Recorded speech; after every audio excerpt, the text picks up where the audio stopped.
नमो भगवते वासुदेवाय। ओम नमो भगवते वासुदेवाय ये जब मंत्र दिया है, आज देवऋषि नारद इसी मंत्र का जाप करने लगे।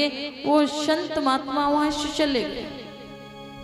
हुआ ये धीरे धीरे समय व्यतीत हुआ तो देवऋषि नारद कहते मेरी मैया मेरी रखवाली करती कि कहीं ये भाग ना जाए। बालक तो बालक, बोले कहीं संतों के मोह में पड़ करके ये घर छोड़ के चला ना जाए तो मुझे मैया पे भी बड़ा गुस्सा आता। मैंने एक दिन यहाँ तक सोच लिया कि जितनी जल्दी मेरी माँ का देहांत हो जाए उतनी जल्दी मैं छुटकारा पालूं। लेकिन देवऋषि नारद कहते मुझे ऐसा नहीं सोचना चाहिए था। मैंने ये सोचा दूसरे ही दिन हुआ क्या, बोले मेरी मैया का देहांत हो गया।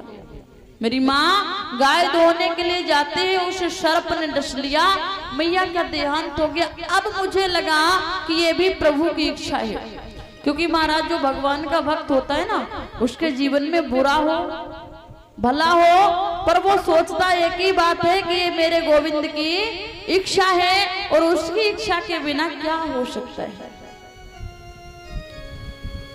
देवऋषि नारद कहते मैं वहां से चला आया, मैंने इसी मंत्र का जाप किया, ओम नमो भगवते वासुदेवाय। बोले मैंने जब इसी मंत्र का जाप किया तो मेरे हृदय में, सामने नहीं, मेरे हृदय में गोविंद ने मुझे दर्शन दिए। और दर्शन देने के बाद एक बात की, देवऋषि नारद अभी भी मैं तुम्हारे सामने नहीं आ सकता हूँ क्योंकि तुम में इतनी सामर्थ्य अभी नहीं है, अभी तुम्हें और तप करना पड़ेगा। लेकिन हे देवऋषि नारद मैं तुम्हें ये वरदान देता हूँ, मैं तुम्हें सर्वश्रेष्ठ स्थान देता हूँ और तुम हमेशा हमारा ही गुणगान करते रहोगे, मैं तुम्हें अपनी शरण में लेता हूँ। देवऋषि नारद कहते हैं उसके बाद समुद्र का ये प्रलय हुआ, बोले सब उथल पथल हो गया पृथ्वी का। बोले पुनः से जब फिर निर्माण हुआ तो उन्हीं हरि ने, उन्हीं गोविंद ने, उन्हीं हमारे माधव ने क्या किया, बोले उन्हीं गोविंद ने मुझे ब्रह्मा जी का पुत्र बना करके भेजा। और ये बीड़ा भी भगवान ने दी मुझे। तो बोले एक दिन मैं अपने पिताजी के पास बैठा था, मेरे पिताजी को भगवान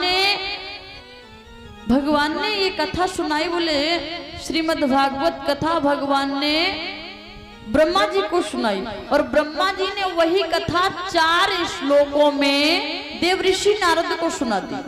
देवऋषि नारद कहते हैं कि हे व्यास जी अब मैं वही कथा 4 श्लोकों में आपको सुनाऊंगा और विस्तार आपको करना है, जन जन तक पहुंचाना आपका कार्य है, समाज के कल्याण के लिए इसे लिखना आपको है। इतना कहने के बाद व्यास जी महाराज ने कहा महाराज मेरी सामर्थ्य नहीं है मैं श्रीमद् भागवत कथा को लिख सकूं। तो देवऋषि नारद ने अपनी 3 उंगलियों को व्यास जी के हृदय से लगाया और वहां से चले जाते हैं। उन 3 उंगलियों से व्यास जी के हृदय में ज्ञान का समागम भंडार भर जाता है और उसी समय व्यास जी महाराज ने श्रीमद् भागवत कथा का निर्माण किया। तो 17 पुराणों को तो पुराण बताया गया और संतों की कृपा से देवऋषि नारद कहते हैं मुझे सब स्मृति रही, सब याद रहा और संतों की कृपा से मैं भगवान का परम भक्त बन गया। इसी प्रकार से मैं आप पर कृपा कर रहा हूँ। तब उन्होंने श्रीमद् भागवत की रचना की है। तो बताया कि 17 पुराण लिख डाले, 18वां पुराण लिखा श्रीमद् भागवत महापुराण।